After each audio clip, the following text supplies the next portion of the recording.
Better be careful. 74,000 people a year are injured in lawnmower-related accidents. Many of those people are children. So here to talk about that this morning and how to keep yourself safe is Dr. Sanjay Sharma with the Seton Institute of Reconstructive Plastic Surgery. Thank you so much for being here. Well, this is very interesting. We just talked about this a minute ago. How are people getting injured with lawnmowers? Well, it's fascinating to me. Every time people are out there on lawnmowers, riding lawnmowers, or even push lawnmowers, you'd think it's common sense not to keep your hands away from the blade, but certainly, sometimes you just don't think about, want to try to clear the flute of a lawnmower, and sure enough, you'll get injured. Yeah, 74,000 people, that's a lot of people. I mean, it seems like it's common sense to know how to use a lawnmower, if it's a push lawnmower. You think so, but first things first, you have to read the instruction manual. Yeah. Sometimes you might be behind a lawnmower that's brand new and you just want to get out and use it, but there may be something about it that you just don't quite understand.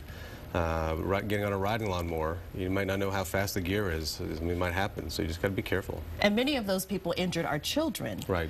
What age is about? So kids usually adolescent age, they're just starting to get out in the lawn and want to get a lawnmower, or they see dad on a riding lawnmower and they just think, well, maybe it's a nice toy to get on.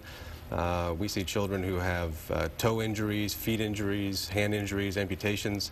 Usually about 22% of injuries are going to be in the hand and the wrist, and another 14% in the feet, and 25% of those will end up in amputations. Oh my gosh, wow. Okay, so besides reading the manual, what else can people do to make sure that they don't come see you? Well, you want to be careful always before you go out and mow the lawn. Take a look at the lawn, make sure there's no toys, make sure there's no abnormal rocks or other tools in the lawn. Certainly don't try to cut the grass when it's too wet, because that way you might be more inclined to clear the grass out of the flute, and then you might not be thinking that, well, let's just make sure we use a broom or something to get the grass out. It may be common sense, but alcohol and riding lawnmowers don't mix, so please don't drink beer and wine and whatnot before you go out. There's a lot of YouTube video of people doing that floating around all over the country, and it looks like fun, but it can turn pretty deadly. Pretty disastrous.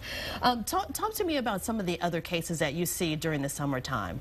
Well, summertime is obviously very hot. Lawnmower injuries are pretty common. Also, table saw injuries and patrons or adults who want to get out and try to build things.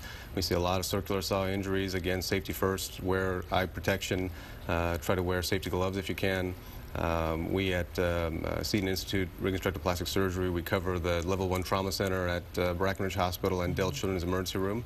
So we have the capabilities of doing replantation if need be. But certainly you want to avoid that if you can and just be safe. All right. Well, thank you so much for being here. If you need more information or need to talk to the doctor this morning, you can call 324-8320 or visit SetonPlasticSurgery.com.